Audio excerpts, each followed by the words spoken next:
साथियों नमस्कार। आज हमारे YouTube चैनल पे हमारे प्रेमचंद सर जुड़े हुए हैं जो हमारे बिहार अपराधित कर्मचारी महासंघ गोपकुट कार्यालय में हैं। कुछ संविदा कर्मचारी के बारे में बताएंगे और 19 तारीख को हम लोग को धरना प्रदर्शन है गर्दनी बाग धरना स्थल पे। सर्वप्रथम हम आपके माध्यम से तमाम साथियों को, तमाम दर्शकों को हम नमस्कार करते हैं और स्वागत करते हैं। जैसा कि आप तमाम लोग जानते हैं कि बिहार में कई लाख अनुबंध मानदेय आउटसोर्स बेल्टों सहित कर्मचारी जो है कार्यरत हैं। इनकी जो सेवा स्थिति है, सेवा शर्त जो है बड़ी ही खराब स्थिति में है। तो उनके लिए हम लोग लगातार संघर्ष करते रहे हैं और संघर्ष के क्रम में कुछ उपलब्धि हासिल भी हुई है, लेकिन वो अभी नाकाफ़ी है। हाई लेवल कमेटी गठित हुआ 2015 में, कमेटी का रिपोर्ट आया 18 में, कुछ अनुशंसाएँ लागू हुई। फिर उसके लिए 2021 में फिर 22 जनवरी 2021 को पत्र जारी हुआ, लेकिन वो भी जो है अभी तक पूर्णता में लागू नहीं हुआ है। तो उस तमाम बिंदुओं को लेकर करके हम लोगों ने सरकार को इस वर्ष 26 जनवरी को एक पत्र लिखा था कि अनुबंध मानदेय कर्मियों, न्यायालय का भी फैसला आया है उच्च न्यायालय का, कि अनुबंध कर्मचारी का जो सेवा शर्त है उसमें संशोधन होना चाहिए और यह आजीवन जो है या पूरे वर्षों दशकों तक जो है सेवा अनुबंध पर या आउटसोर्स पर नहीं होना चाहिए। इनकी जो है सेवा नियमितीकरण होना चाहिए और तमाम जो है इनका सेवा शर्त जो है नियमित कर्मचारियों की भांति होनी चाहिए। तो उसी आलोक में हम लोगों ने मुख्यमंत्री को पत्र लिखा था, कोई जवाब नहीं आया। फिर हम लोगों ने बैठक कर करके निर्णय लिया है कि विधानसभा के जो सत्र चल रहा है बजट सत्र, इस बजट सत्र में हम लोग एक दिन 19 मार्च को हम लोग मुख्यमंत्री के समक्ष धरना प्रदर्शन करेंगे।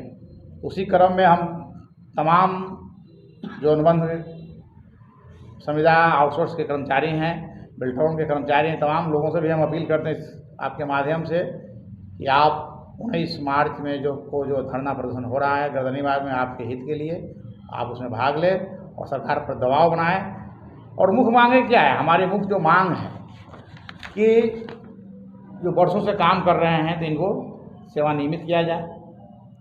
और सरकार का प्रावधान है, यह अंग्रेज के समय से ही हम लोगों ने हासिल किया है कि जो जिनकी सेवा 5 साल हो जाती है तो उनको ग्रेजुएटी सेवानिवृत्ति के बाद मिलना चाहिए।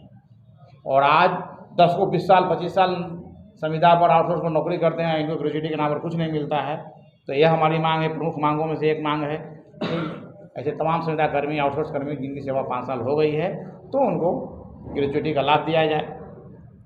और पद हर विभाग में रिक्त है, तो तमाम जो संविदा कर्मचारी हैं उसी पद के विरुद्ध में काम कर रहे हैं तो उनको सेवा समायोजित किया जाए।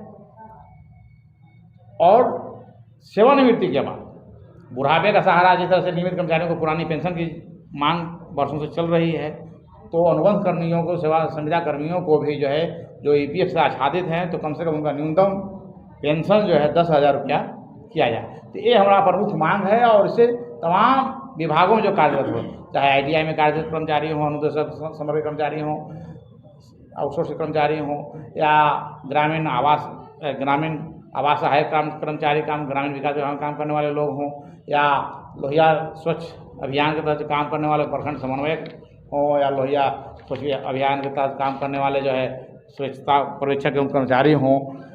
उसके साथ साथ बेल्ट्रॉन में जो कर्मचारी काम करने, जो प्रोग्रामर हैं, डाटा एंट्री ऑपरेटर हैं, तो वो काम करने वाले हैं। तमाम जो संविदा कर्मचारी हैं, तमाम संविदा कर्मचारियों को लेकर करके हम लोग एक साथ चल रहे हैं। यही नहीं, जो केंद्र प्रायोजित कार्यक्रम है, जैसे कस्तूरबा गांधी बालिका विद्यालय का जो कर्मचारी हैं, इनके साथ तो और शोषण हो रहा है।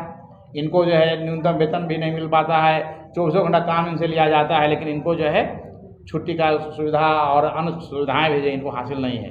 तो हम सरकार से अनुरोध करना चाहेंगे इस अवसर पर, केंद्र प्रायोजित कार्यक्रम है, एनएचएम के तहत काम करने वाले जो अनुबंध पर एएनएम है, फार्मासिस्ट हैं, तमाम जो काम करने वाले लोग हैं, इन लोगों को भी जो है उसी विभाग में काम करने वाले जो सरकार से सीधे संविदा पर आधारित काम कर रहे हैं तो उनका वेतनमान कुछ है, और एनएचएम के नाम पर जो कर्मचारी एएनएम है, फार्मासिस्ट हैं, तमाम जो एलडी हैं, लैब टेक्नीशियन हैं, तमाम जो लोग जो काम कर रहे हैं, तो उनको जो है यह लाभ नहीं दिया जा रहा है। तो वैसी परिस्थिति में हम तमाम कर्मचारियों के ओर से, महासंघ गोपगुट की ओर से एवं बिहार राज्य अनुबंध मानदेय सेवाकर्मी संयुक्त मोर्चा की ओर से सरकार से अनुरोध करना चाहेंगे कि ऐसे संविदा कर्मियों की बात बिल्कुल जायज़ है, उनकी मांग बिल्कुल जायज़ है।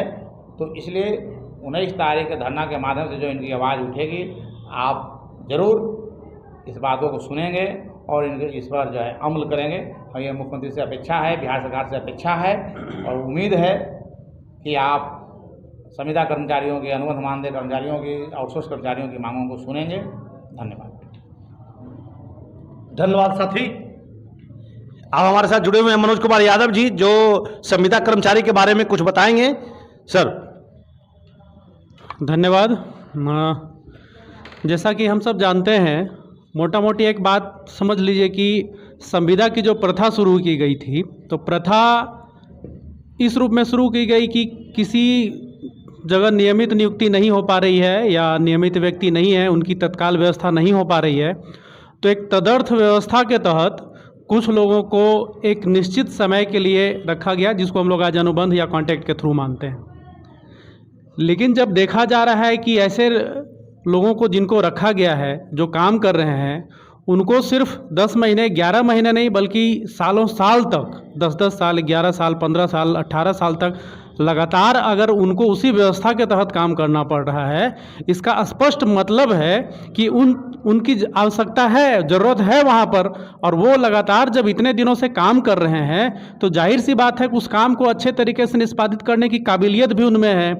तो फिर सरकार उनको नियमित करने में जो आनाकानी करती है या टाल मटोल की नीति अपनाती है, तो इस सब नीतियों के खिलाफ, इस व्यवस्था के खिलाफ, कि जब लंबे समय से कोई भी आदमी उस पद के विरुद्ध काम कर रहा है और उस काम को अच्छे से निष्पादित कर रहा है, तो अब तो कोई बहाना बचता नहीं है कि आप उनको नियमित ना करें। तो इन सब नीतियों के खिलाफ हम लोगों ने 19 मार्च को एक धरना का आह्वान किया है। चूँकि बजट सत्र अभी चल रहा है, विधानसभा का सत्र चल रहा है, तो आप सभी अनुबंध मानदेय आउटसोर्स के जितने साथी हैं बिहार के, उन सभी से अपील है, अनुरोध है कि अधिक से अधिक संख्या में 19 मार्च को गर्दनी बाग धरना स्थल पर उपस्थित होकर आप लोग इस धरना में शामिल होकर अधिक से अधिक संख्या में इसको सफल बनाएं। अब जैसे कि एक उदाहरण स्वरूप हम बताते हैं, चूँकि मैं ITI कर्मचारी यूनियन का भी महासचिव हूँ। हमारे यहाँ ITI में 2010 में लगभग 212 के करीब संविदा पर अनुदेशकों को रखा गया था, जो वहाँ बच्चों को ट्रेनिंग देने का काम करते हैं। आज लगभग 15 साल होने जा रहा है। 15 साल से लगातार वो संविदा के तहत काम ही कर रहे हैं और हर बार उनका 11 महीने के लिए संविदा की अवधि बढ़ाई जाती है। तो ये व्यवस्था जब 15 साल से लगातार वो बच्चों को ट्रेनिंग दे रहे हैं, पढ़ा रहे हैं, वही काम कर रहे हैं, तो ऐसा तो कोई सरकार के पास बहाना होना नहीं चाहिए कि नहीं इनको नियमित नहीं कर पा रहे हैं, करेंगे। क्योंकि जब लगातार वो 14-15 सालों से काम कर रहे हैं, तो जाहिर सी बात है कि उस काम को करने की काबिलियत है उनमें, वो करते आ रहे हैं, उनकी आवश्यकता भी है। तो अब ये तदर्थ वाला काम कि नहीं एक निश्चित समय के लिए रखा गया था, ये भी अब नहीं है, क्योंकि 14-15 सालों से काम कर रहे हैं। तो मेरी बिहार सरकार से, श्रम संसाधन विभाग से यही अपील है कि उन साथियों को भी नियमित, चूँकि अभी सीट बहुत सारा खाली भी है, तो समायोजित करने की कोई प्रक्रिया अपनाएं, समायोजित उनको किया जाए। और साथ ही साथ बिहार के उन तमाम विभागों में कार्यरत सभी जितने भी संविदा आधारित, आउटसोर्स आधारित, बेल्ट्रॉन के थ्रू या जो अलग अलग व्यवस्था के तहत रखे गए हैं, उन सभी साथियों को सरकार नियमित करे। चूँकि पद खाली है, उस पद के विरुद्ध अधिक से अधिक संख्या में लोग नियमित हो सकते हैं। तो यही अपील करते हुए आप सब साथियों से मैं अपनी बात समाप्त करता हूँ। धन्यवाद। चलिए, धन्यवाद साथी। सभी लोग से अपील हम भी करते हैं कि 19 तारीख को गर्दनी बाग में पहुंचे। धन्यवाद साथियों, नमस्कार। आज हमारे YouTube चैनल में जुड़े हुए थे सबसे पहले प्रेमचंद सर, दूसरा मनोज कुमार यादव जी, तीसरा हमारे साथी हैं जो ITI कर्मचारी संघ के प्रदेश अध्यक्ष श्री शशि भूषण आर्या जी हैं, जो हम लोग से बातचीत करेंगे संविदा मानदेय कर्मचारी संघ के बारे में। सर। इस चैनल के माध्यम से मैं तमाम संविदा अनुदेशक जो हमारे विभाग में हैं, श्रम संसाधन विभाग में, उनसे मैं आग्रह करूंगा कि महासंघ गोपगुट के आह्वान पर पूरे बिहार से सारे संविदा कर्मी आएंगे। उस सबों के साथ देने के लिए आप लोग को आना अति आवश्यक है। सब एक दिन का छुट्टी लेकर जो है इस धारणा कार्यक्रम में सम्मिलित हों। 19 मार्च को जो धारणा प्रदर्शन यहाँ होने वाला है, विधानसभा का जो घेराव होने वाला है, उसमें सारे श्रम संसाधन विभाग में जितने भी हमारे व्यवसाय अनुदेशक अनुबंध पर काम कर रहे हैं, मैं उनसे आग्रह करता हूं कि वो आएँ और इस धारणा को सफल बनाएं। बाकी बात हमारे गोपगुट के महासचिव प्रेमचंद सिन्हा जी, हमारे यूनियन ITI यूनियन के महासचिव मनोज कुमार यादव जी अपनी बात को रखें हैं, और उस बात को ध्यान में रखते हुए आप लोग जो है 19 तारीख को गर्दनी बाग में आकर इस धारणा प्रदर्शन को सफल बनाएं। इसी चंद बातों के साथ अपनी वाणी को विराम देते हैं। धन्यवाद।